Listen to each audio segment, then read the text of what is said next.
आज राज्यसभा में बवाल हो गया। विपक्ष ने प्रधानमंत्री का बोलना मुश्किल कर दिया। जितनी देर पीएम मोदी बोल रहे थे उतनी देर विपक्ष की चिल्लम चिल्ली जारी थी, लेकिन प्रधानमंत्री ने बोलना बंद नहीं किया। शेरो शायरी कर डाली। मोदी बोले, कीचड़ उनके पास है, मेरे पास गुलाल, जो भी जिसके पास था उसने दिया उछाल। कीचड़ उसके पास था, मेरे पास गुलाल,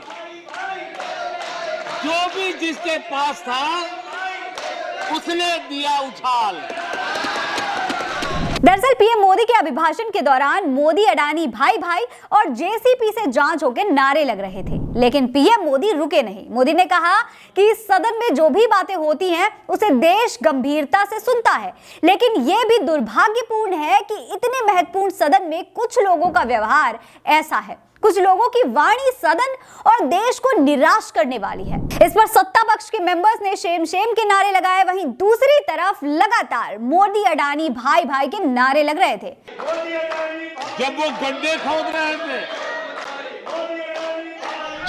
मोदी ने कहा कि इस तरह के लोगों से मैं इतना ही कहूंगा कि कीचड़ उनके पास था, मेरे पास गुलाल, जो भी जिसके पास था उसने दिया उछाल। इस पर सत्ता पक्ष के सदस्य मेज भी थपथपाने लगे, लेकिन नारे नहीं थमे। मोदी ने कहा कि जितना कीचड़ उछालेंगे कमल उतना ज्यादा ही खिलेगा। जितना कीचड़ उछालोगे कमल उतना ही ज्यादा खिलेगा। असल में विपक्ष चाहता था कि मोदी अडानी के मुद्दे पर कुछ बात करे, लेकिन आज भी मोदी ने अपने पूरे अभिभाषण में एक बार भी अडानी का नाम नहीं लिया। पीएम मोदी ने कई बातें और कही, जैसे 60 साल में एक परिवार ने गड्ढे ही गड्ढे किए, कांग्रेस ने किसी चुनौती का परमानेंट सॉल्यूशन नहीं खोजा, जनता कांग्रेस का खाता बंद कर देगी, कांग्रेस ने किसानों का इस्तेमाल राजनीति के लिए किया है, बार बार नकारे जाने के बाद भी कांग्रेस साजिश रच रही थी, 4 दशक में गरीबी हटाने के लिए कुछ भी नहीं किया गया। मोदी बोले, कांग्रेस के समय में अगर बहुत हो हल्ला होता था तो कुछ चीजों को छू लेते थे पर काम नहीं करते थे। वो बोले, हमारे आने से पहले 14 लाख जमीनों के पट्टे दिए गए थे, लेकिन पिछले 7-8 सालों में हमने 7 लाख नए पट्टे दिए गए हैं। ये अभूतपूर्व काम है।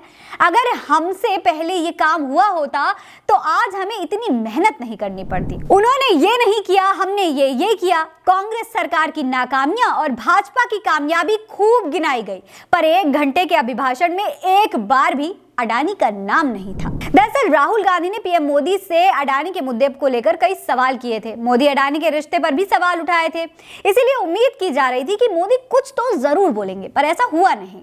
उनका पूरा अभिभाषण विपक्ष की नाकामियों और अपनी उपलब्धियों पर था। राहुल बोले, प्रधानमंत्री शॉक में थे, इसलिए कोई जवाब नहीं दे पाए। कोई जवाब नहीं मिला। No, in fact, Prime Minister was shell shocked. He was in shock and there was no answer. एक जवाब नहीं दिया प्रधानमंत्री जी ने। आपको बता दें, गौतम अडानी पर हिडनबर्ग की रिपोर्ट आने के बाद से ही विपक्ष मोदी सरकार से मांग कर रही है कि अडानी घोटाले की जांच के लिए संयुक्त संसदीय समिति यानी कि जेसीपी का गठन किया जाए। हालांकि अब तक इस पर कोई भी फैसला नहीं आया है। इस खबर में इतना ही। मेरा नाम फरहीन अंसारी है। जय हिंद, जय भारत।